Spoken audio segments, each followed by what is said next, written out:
Hello जी, good morning, बूंदिया, जय श्री राम, सत श्री अकाल। कैसे हो आप सब लोग। आज इस वीडियो के अंदर हम आपको अपडेट देंगे आईमा से रिलेटेड जो 2024 में नए अपडेट्स आए हैं। तो इस वीडियो को बड़ी ध्यान से सुनना और अपने सभी भाइयों को शेयर करना जो अभी पोर्तुगाल में हैं और जो यहाँ पर नहीं है और यहाँ पर आना चाह रहे हैं इस साल के अंदर अंदर।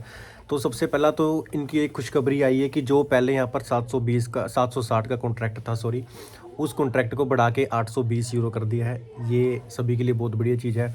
बट अगर देखा जाए तो महंगाई के मामले में यहाँ पर महंगाई भी ज़्यादा बढ़ चुकी है। जो पहले चीज़ें कम थी उनके अंदर भी इंक्रीमेंट आए हैं।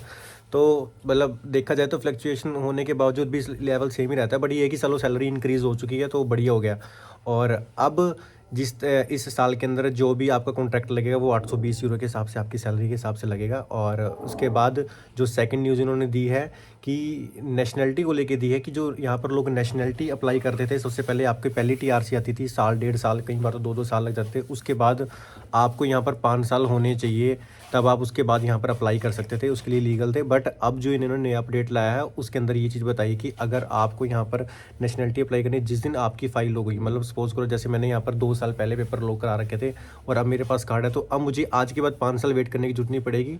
मुझे जो स्टार्टिंग से वेट होगी जिस दिन से मेरे यहाँ पर पेपर लॉक थे, ताकि टोटली मतलब मुझे यहाँ पर 5 साल चाहिए यहाँ पर रहने के लिए। उनके बीच में मेरी 2 टीआरसी आएंगी, एक 3 साल वाली है, 2 साल वाली, जैसी भी होती है। उसके बाद सीधा मैं यहाँ पर अपनी नेशनलिटी को अप्लाई कर सकता हूँ, उसके लिए लीगल हो सकता हूँ। ठीक है। और तीसरी चीज़ आई थी जो यहाँ पर बहुत ज़्यादा मतलब शोर मचा रखा है, लोगों ने अफवाहें फैला रखी हैं कि जो लोग यहाँ पर इलीगल थे या लीगल थे उनके लिए क्या डॉक्यूमेंट्स की रिक्वायर्ड थी यहाँ पर जब भी वो अपनी सैफ आईमा के अंदर जाएंगे फिंगर्स के लिए। तो सबसे पहले जो मेन जो न्यूज़ थी उन्होंने ये चीज़ की थी कि सबसे पहले तो आपको ना अपने डॉक्यूमेंट्स लेके, अगर आप यहाँ पर लीगल रह रहे हो तो जब भी आप अपने पेपर को लॉक कराते हो तो आपको अपने ट्रैवल डॉक्यूमेंट को भी उसके साथ अटैच करना बड़ा ज़रूरी है। अगर आप नहीं करते तो जब भी आप आईमा पे जाओगे तो वो आपसे ट्रैवल डॉक्यूमेंट पूछेगी कि आप यहाँ पर एंटर किस वे से हुए थे। अगर आपके पास बोर्डिंग पास है तो वेल एंड गुड है, अगर आपके पास बस टिकट है वो भी अच्छा है।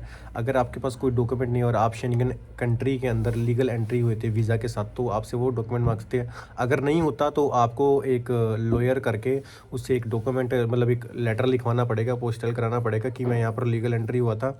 वो बाकी अपना आपका लॉयर मतलब बना के दे देगा, तो आप उसको भी आईमा में शो करा सकते हो। और बाकी जो यहाँ पर इलीगल है, 2 नंबर से लोग आ रखे हैं, कोई यहाँ रह रहा है, कोई ऑस्ट्रेलिया में रह रहा है, कोई जर्मन में रह रहा है, तो वो लोगों को यहाँ आते टाइम उनके जो डॉक्यूमेंट्स उनमें सिर्फ 12 टैक्स की रिक्वायरमेंट होगी। जैसे अपने वो 12 टैक्स फिल करते हैं, क्योंकि वो तो स्टार्टिंग से इलीगल आए थे तो उन्हें तो सिर्फ यहाँ पर अपने टैक्स भरने थे। जैसे वो अपने टैक्स कंप्लीट करते हैं उसके बाद सीधा आके वो यहाँ पर अपने शेफ़ को जाके डॉक्यूमेंट दिखा सकते हैं। और अपने अगर उन्होंने कुछ ज़्यादा चीज़ मांगी तो एक डिक्लेरेशन ही मांगेंगे कि अपने आप को वेरीफाई करने के लिए कि आप यहाँ पर अपने 12 टैक्स कीजिए और आपके सारे डॉक्यूमेंट्स कम पूरे हैं।